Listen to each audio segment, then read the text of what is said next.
Abonne-toi. En 1137, dans un monde déchiré par les croisades, naît Salah ad-Din Yusuf ibn Ayyub, que l'histoire retiendra sous le nom de Saladin. Il n'est pas de sang royal, mais son intelligence et son courage le hissent rapidement au sommet.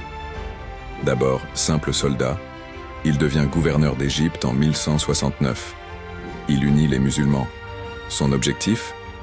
Reprendre Jérusalem, tombée aux mains des croisés depuis près de 90 ans. En 1187, il affronte les armées chrétiennes dirigées par Guy de Lusignan. Le 4 juillet, à la bataille de Hattin, il tend un piège aux croisés. Sous un soleil brûlant, il les prive d'eau et les encercle. L'armée chrétienne, affaiblie, est anéantie. Avec cette victoire écrasante, la route de Jérusalem est ouverte. Après un siège stratégique, Saladin entre dans la ville sainte. Contrairement aux croisés qui, en 1099, avaient de massacrer la population, Saladin fait preuve de clémence. Pas de pillage, pas de massacre. Les chrétiens peuvent partir en toute sécurité ou rester sous sa protection. Mais l'Occident ne compte pas laisser Jérusalem. En 1189, la troisième croisade est lancée.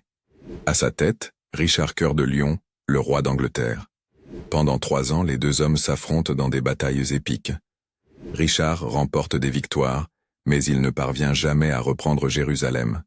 En 1192, Saladin et Richard signent une trêve. Jérusalem reste musulmane, mais les pèlerins chrétiens pourront s'y rendre librement. Saladin meurt en 1193. On découvre que le plus grand souverain musulman de son temps est mort sans richesse. Il a tout donné aux pauvres.